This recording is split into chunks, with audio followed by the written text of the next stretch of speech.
नमस्कार दोस्तों, आप सभी का स्वागत है हमारे यूट्यूब चैनल पे। दोस्तों, आज हम लोग पढ़ने वाले हैं अभाज्य गुणनखंड और गुणनखंड क्या होते हैं, मतलब गुणनखंड क्या होते हैं और अभाज्य गुणनखंड क्या होते हैं, ये चीजें सीखेंगे। चलिए स्टार्ट करते हैं हम लोग। तो सबसे पहले आपको जानना है कि गुणनखंड क्या होते हैं। तो गुणनखंड जैसे मान लेते हैं कोई नंबर है, उस नंबर को हमने लिया। ये मान लेते हैं हम कोई नंबर ले रहे हैं जिसके हमको गुणनखंड निकालना है। उसके बाद निकालने के बाद इसमें कितने अभाज्य गुणनखंड होंगे, कितने गुणनखंड होंगे, ये सब चीजें हमको निकालना है। गुणनखंड कैसे निकालना है देखते हैं। गुणनखंड जो निकाला जाता है बेटा, वो ऐसे है। जैसे मान लेते हैं हम 72 ले लिया यहाँ पर, तो 72 के हमको गुणनखंड निकालना है। तो 2 से भाग दिया, 2 से जब आप भाग दोगे इसको तो 36, फिर 2 से किया तो 18, फिर 2 से किया तो 9, फिर ये किससे कटेगा 3 से, तो 3 2 को 9, फिर 3 से किया 3 1 कम 3। तो यही जो यहाँ पर आया 2 गुणित 2 गुणित 2 गुणित 3 गुणित 3, ये जो है इसके फैक्टर हैं, तब जाके ये 72 बनता है। 2 दूनी 4 दूनी 8 दूनी 24 है 72। तो ये जो निकले हैं ये इसके फैक्टर हैं, यानी गुणनखंड है इसके, ये इसके गुणनखंड है। ठीक है, अब हम लोग आगे देखते हैं। अगला कोई नंबर लेके आपको बताते हैं।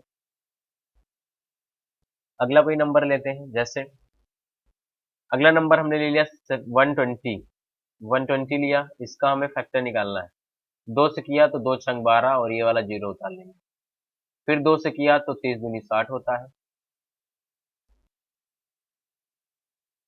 फिर 2 से किया हमने तो 15,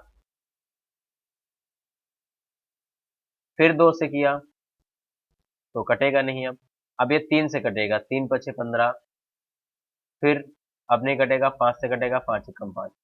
तो इसके जो फैक्टर आए हैं वो क्या है, 2 इंटू 2 इंटू 2 इंटू 3 इंटू 5। कहने का मतलब 2 दूनी 4 दूनी 8 दूनी 24 पंचे 120 होता है, तब जाके 120 बनता है। इसी तरह अगला कोई क्वेश्चन लेते हैं। अगला क्वेश्चन है, मान लेते हैं आपके सामने 60, कितना 60। तो 60 को क्या करते हैं, पहले 2 से हम लोग भाग देंगे, जिस संख्या से भी कटेगा इसके आपको फैक्टर गुणनखंड निकालने हैं।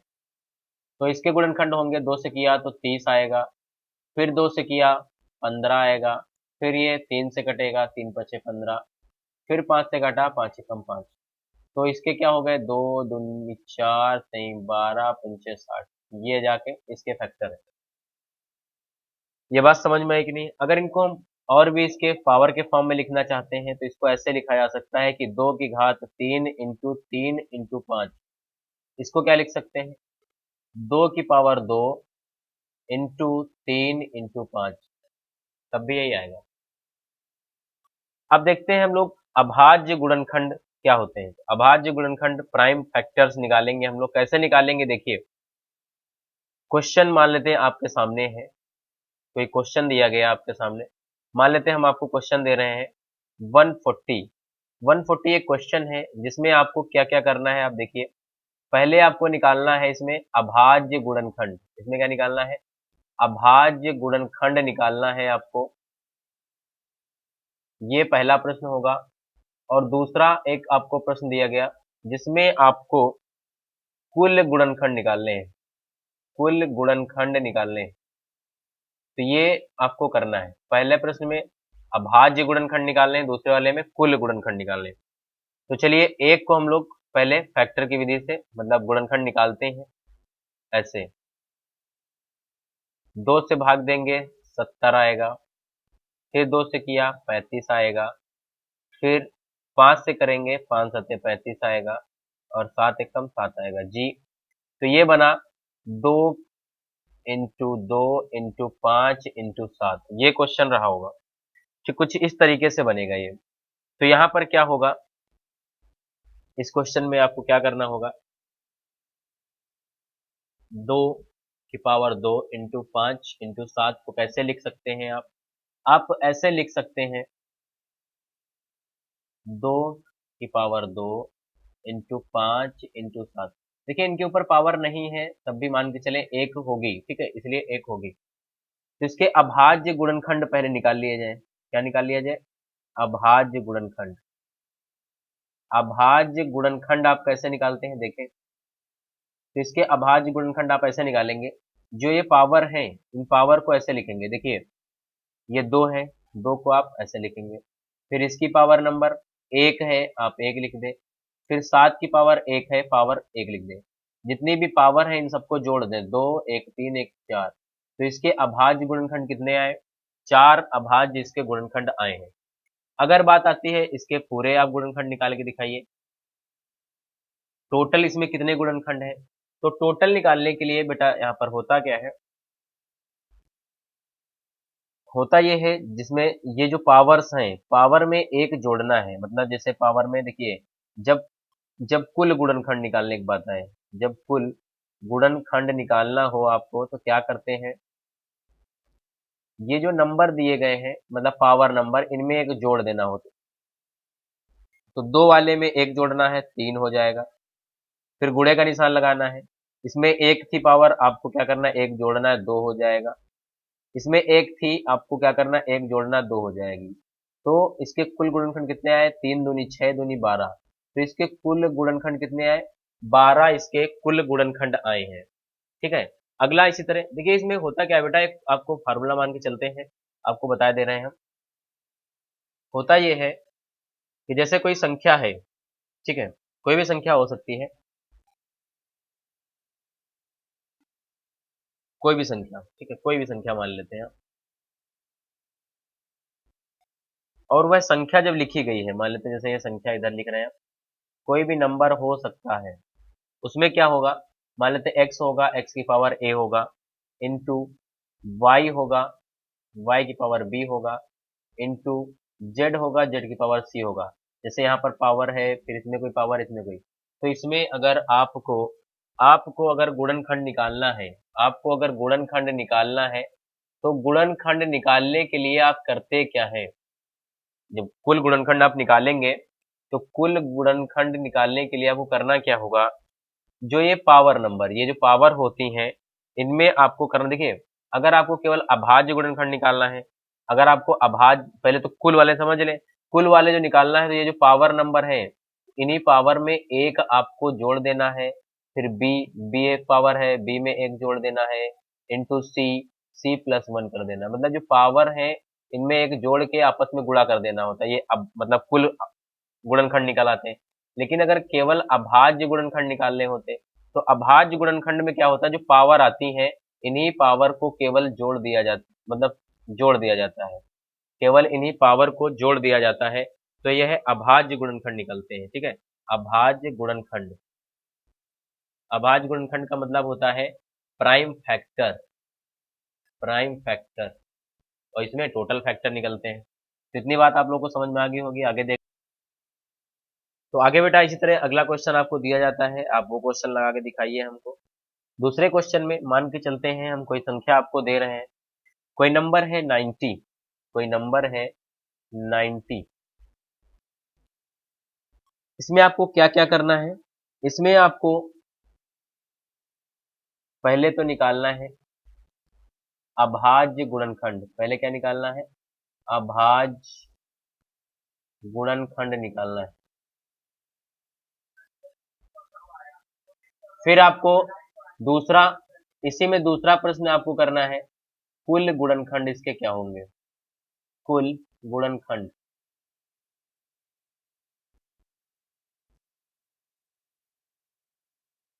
चलिए इसके निकाल के दिखाइए आप हमको। तो इसके कैसे निकालेंगे आप लोग कोशिश करो, फिर हम बताते हैं आपको कैसे निकालना है बेटा। सबसे पहले इसके फैक्टर आप करिए, गुणनखंड निकालिए। कैसे निकालेंगे, देखिए, एक तो तरीका है कि आप अगर डायरेक्ट आपकी कैलकुलेशन तेज है तो आप कर सकते हैं, 2 3 6 त्रिक 18 पंचे 90, तो ये आप डायरेक्टली कर ले गए। ठीक है, ये इसके फैक्टर हो गए ये वाले। अगर आप अपने मेथड से करना चाहते हैं, जो आपके पास मेथड है बेसिक, 2 से किया तो 2 चर को 8 आता है, 1 बचेगा तो 2 पंचे 10, 45 बार में कट जाएगा। 3 से कटेगा आप, क्योंकि 2 से कटने वाला नहीं है, 3 से कटेगा तो 3 15 ते 45, ठीक है। फिर 3 से कटेगा, 3 पचे 15, फिर 5 से कटेगा, 5 एकम 5, क्या बना, 2 इंटू 3 इंटू 3 इंटू 5। कहने का मतलब ये है कि 2 की पावर 1, यानी ऐसे ही छोड़ देंगे, 3 की पावर 2 है, और 5 की पावर 1 है, यानी 5 है। ये इसके फैक्टर है। अब इसमें अगर आपको अभाज्य गुणनखंड निकालने हैं तो आप क्या करेंगे, बात समझिएगा। अभाज्य गुणनखंड निकालने के लिए क्या करना होता है, अभाज्य अभाज्य गुणनखंड के लिए आपको क्या करना होता है, ये जो पावर होती है केवल इनको ही आपको जोड़ देना होता है, पावर नंबर, इसमें एक रही होगी, इसमें एक रही होगी, तो ये टोटल आपके अभाज्य गुणनखंड 2 1 3 1 4 कितना 4 निकला है। अगर इसी में कुल गुणनखंड की बात करता, अगर आपसे कह देता कि कितने कुल गुणनखंड की बात करता, कुल गुणनखंड कितने हैं, कुल फैक्टर, ठीक है, तो कितने हैं आपको बताना होगा। तो क्या करना है, ये जो पावर होती हैं इन पावर में एक जोड़ दिया जाता है, नहीं पहले में 2 हो जाएगा, फिर अगले वाले में 2 है तो एक जोड़ के 3 हो जाएगा, इसका गुणा करेंगे, एक है तो 2 हो जाएगा, कितना आएगा 2 तिया 6 दूनी 12, कितना आएगा 2 तिया 6 दूनी 12, 12 इसके कुल गुणनखंड आए हैं। ठीक, इसी तरह मान लेते हैं आपके सामने कोई क्वेश्चन दिया गया है, कोई वैल्यू दी गई है आपको, उसमें भी अभाज्य गुणनखंड और कुल गुणनखंड दोनों ही निकालने हैं। मान लेते हैं हम क्वेश्चन आपके सामने लिख रहे हैं, क्वेश्चन में वैल्यू दी गई है 300, इस 300 में क्या करना है, आपको गुणनखंड भी निकालना है और अभाज्य गुणनखंड भी निकालना है, आपको दोनों चीजें निकालना है। आप हमें निकाल के बताएं कैसे निकलेंगे। तो निकालेंगे जब आप 300, तो 300 के फैक्टर आपको करना होगा, पहले फैक्टर आप करिए, फैक्टर करके आप हमको दिखाइए पहले। तो फैक्टर जब करेंगे तो आपको मिलेगा 300 है, 300 में फैक्टर कैसे हो सकता है आप करिएगा, तो आपको आएगा जैसे, अच्छा हम चलिए करके दिखाते हैं, ये करेंगे, वैसे फिलहाल हम करेंगे तो ओरली कर सकते हैं, ओरली हम करते हैं तो मान लीजिए 2 दूनी 4, 4 3 12 और 12 पंचे 60 पंचे 300, ऐसे हो सकता है। तो यही आप अगर ऐसे करेंगे तब भी यही वैल्यू मिलेगी, 2 से किया 150 आया, 2 से किया फिर 75 आएगा, फिर 3 से किया हमने 25 आएगा, 5 से किया 5 आएगा, 5 से किया 1 आएगा, तो 2 2 बार आएगा, 3 1 बार आएगा, 5 2 बार आएगा, तो 2 2 बार आया, 3 1 बार, 5 2 बार, तो क्या इसका बना 2 की घात 2 इंटू 3 इंटू 5 की पावर 2 यानी 5 की घात 2। इसमें अभाज्य गुणनखंड पहले आपको निकालना है, तो अभाज्य गुणनखंड कितने बने हैं, अभाज्य गुणनखंड जो आए हैं 2 प्लस 1 मतलब पावर इसकी, इसमें 2, तो कितने आए 2 2 4 और 1 5, 5 अभाज्य गुणनखंड मिले हमको। अच्छा, अगर कुल फैक्टर निकालने हो यानी टोटल फैक्टर कुल गुणनखंड, तो कुल के लिए क्या करना है, ये जो पावर नंबर होती है इनमें एक जोड़ दिया था, 2 थी 3 हो गया, इसका गुणा करना होता, एक था एक जोड़ के 2 हो गया, फिर गुणा करना है, यहाँ 2 था 3 हो गया, तो इसका कितना 3 दूनी 6 त्रिक 18, कितने नंबर टोटल निकले कुल गुणनखंड 18। आगे देखते हैं हम लोग, आगे आगे हम लोग मान लेते हैं कोई क्वेश्चन आपको देते हैं, कुछ इस तरह से देंगे, दूसरा टाइप देंगे आपको, ठीक है, कि इस तरह के टाइप में भी ये क्वेश्चन दिए होते हैं, टाइप 2। इसमें कैसे क्वेश्चन दिए हो सकते हैं, देखिए कोई क्वेश्चन दे दिया जैसे 560 गुणित 420, ऐसे आपको कोई क्वेश्चन दिया गया, इस क्वेश्चन में आपको बताया गया है कि पहला क्वेश्चन आप सॉल्व करिए, अभाज्य गुणनखंड निकालिए, अभाज्य गुणनखंड निकालिए, अभाज्य गुणनखंड, अभाज्य गुणनखंड निकालिए। फिर इसके बाद दूसरे क्वेश्चन में आपको दिया गया है कुल गुणनखंड निकालिए, कुल गुणनखंड निकालिए। तो आप सॉल्व करिए, टाइम दे रहे हैं आपको हम, कोशिश करिए फिर बताते हैं आपको कैसे होगा।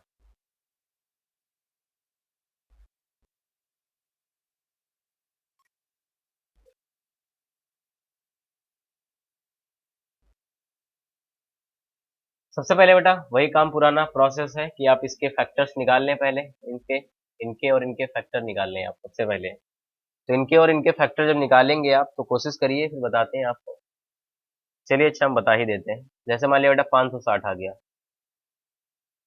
560 के आपको पहले फैक्टर निकालना होगा, तो 2 से करेंगे 2, तो यहाँ आएगा 2 दूनी 4 और 2 अड्डे 16 जीरो, 280 आया, फिर 2 से किया तो 140 आएगा, फिर 2 से किया 70 आएगा, फिर 2 से किया 35 आएगा, फिर 5 से करेंगे 7 आएगा, फिर 7 से करेंगे 1 आएगा। ठीक हो गया।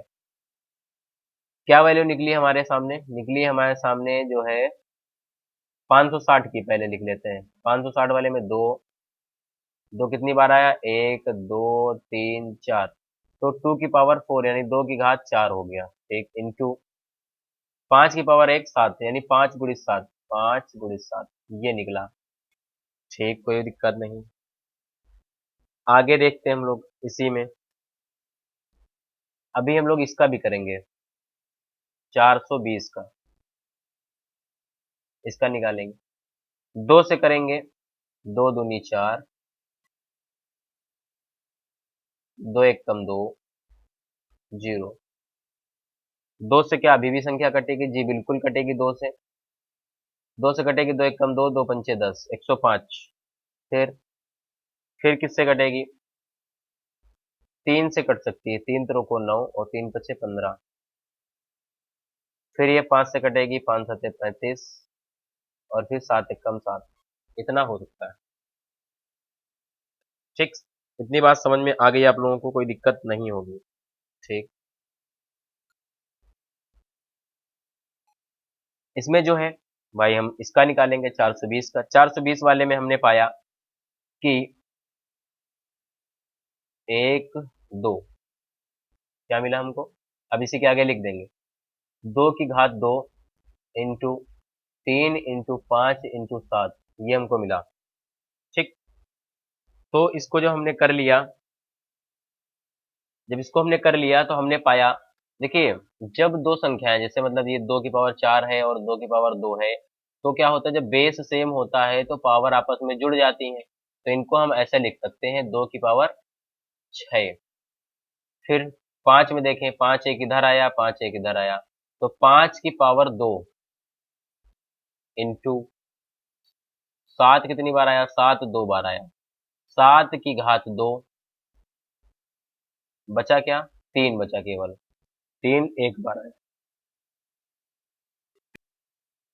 तो ये 3 एक बार आएगा, तो ये वैल्यू टोटल मिली हमको 2 की पावर 6, 5 की पावर 2, 7 की पावर 2 और 3 एक बार। तो इसके हमने बताया आपको कि अभाज्य गुणनखंड पहले निकालना होता है। ठीक, तो अभाज्य गुणनखंड आप कितने कैसे निकालेंगे? अभाज्य गुणनखंड दोनों में कैसे निकालेंगे? तो अभाज्य गुणनखंड के लिए आपको हमने बताया है, अभाज्य गुणनखंड के लिए बेटा आपको बताया गया है कि जो पावर नंबर होती हैं केवल आप उन्हें ही ऐड कर लें। तो जैसे 6, 6 2 8, 2 10, 1 11। क्यों? 6 2 8, 2 10, 1 इसमें 11। तो अभाज्य गुणनखंड हमको प्राप्त हुए 11। ठीक, अगर कुल गुणनखंड की बात आती है कि कुल गुणनखंड कितने निकले, तो कुल गुणनखंड की बात अगर आती है तो कुल गुणनखंड के लिए क्या करना होता है? जो पावर नंबर है उसमें एक जोड़ दिया जाता है यानी 7 आएगा। फिर गुणा का निशान लगाना होगा आपको, गुणे का यानी मल्टीप्लाई का। 5 की पावर 2 है, 2 में एक जोड़ना होगा, 3 आएगा। ठीक, फिर क्या करना है? फिर मल्टीप्लाई का साइन लगाना है। 7 की घात 2 है, 2 में एक जोड़ना होगा, 3 पावर बनानी होगी। फिर मल्टीप्लाई 1 होगा, 1 में आपको एक जोड़ना होगा, 2 आएगा। ठीक, ये आपको प्राप्त हो जाएगा पूरा। तो जब आप इसका मल्टीप्लाई करेंगे तो आपको क्या मिलेगा? चलिए देखते हैं क्या मिलेगा।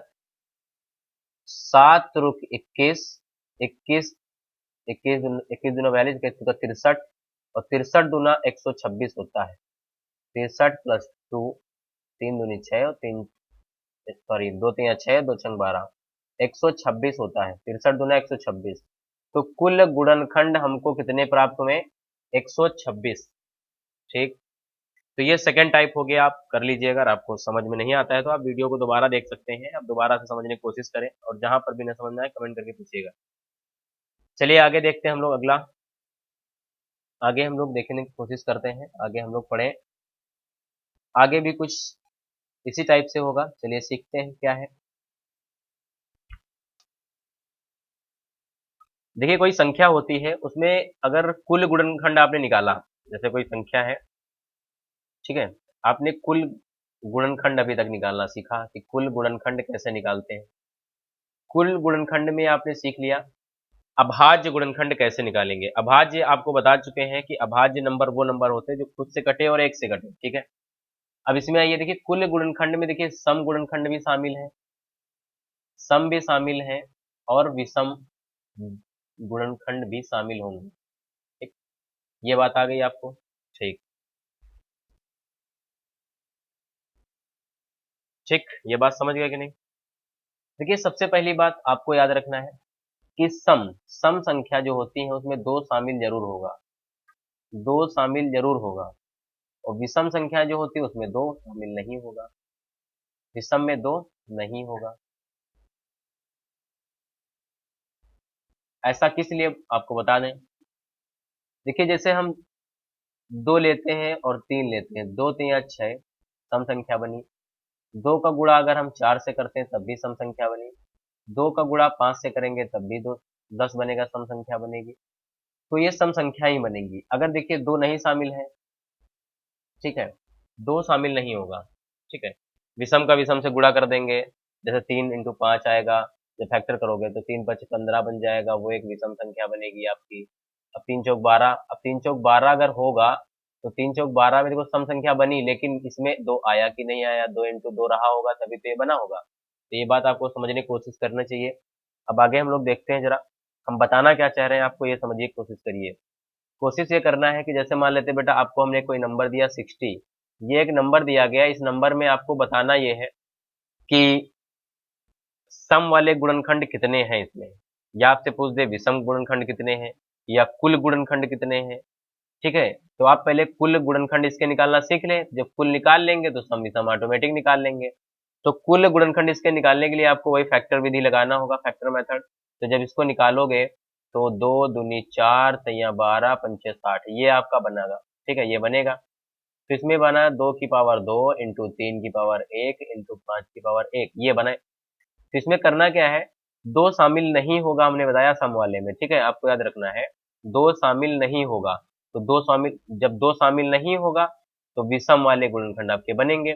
विषम विषम में दो जो है, दो नहीं आता, दो नहीं होगा, ठीक है। तो विषम में जब दो नहीं होगा तो आपको करना क्या होगा, दो को छोड़ देना होगा। तो आपने ले लिया 3×5, 3×5, तो इनकी पावर, अब भाई हमको कुल गुणनखंड निकालने होते हैं तो हम क्या करते हैं, पावर में एक जोड़ देते हैं, पावर में एक जोड़ देते हैं। तो वही यहाँ पर 3×1 5×1 है, लेकिन इसमें करना क्या है, एक में एक जोड़ देना, दो बना लेना, और इनटू इसमें भी दो बना लेना। तो कितना आया, टोटल बन गया 4। 4 जो है आपके विषम निकले, 4 इसमें विषम गुणनखंड निकले 4, ठीक है। और अब देखिए टोटल गुणनखंड कितने निकल रहे थे, टोटल गुणनखंड कैसे निकालेंगे, टोटल के लिए आपको करना होगा, इसमें जब आप एक जोड़ेंगे तो 3 हो जाएगा, फिर इसमें एक जोड़ेंगे 2 हो जाएगा, फिर इसमें एक जोड़ेंगे 2 हो जाएगा, ठीक है। तो कितने बने, 3×2 = 6, 2×12, 12 में जो है चार विषम वाले जब चले गए, ठीक है, 12 में जब चार विषम वाले चले गए तो 8 जो है सम गुणनखंड बचे, सम गुणनखंड बचे। ये बात आप लोगों को समझ में आ गई कि नहीं आ गई, ठीक है, ये बात आपको समझ में आ गई कि नहीं आ गई, ये बात हमें लग रहा है आप लोगों को समझ में आ गई होगी, ठीक है, क्लियर है कि नहीं?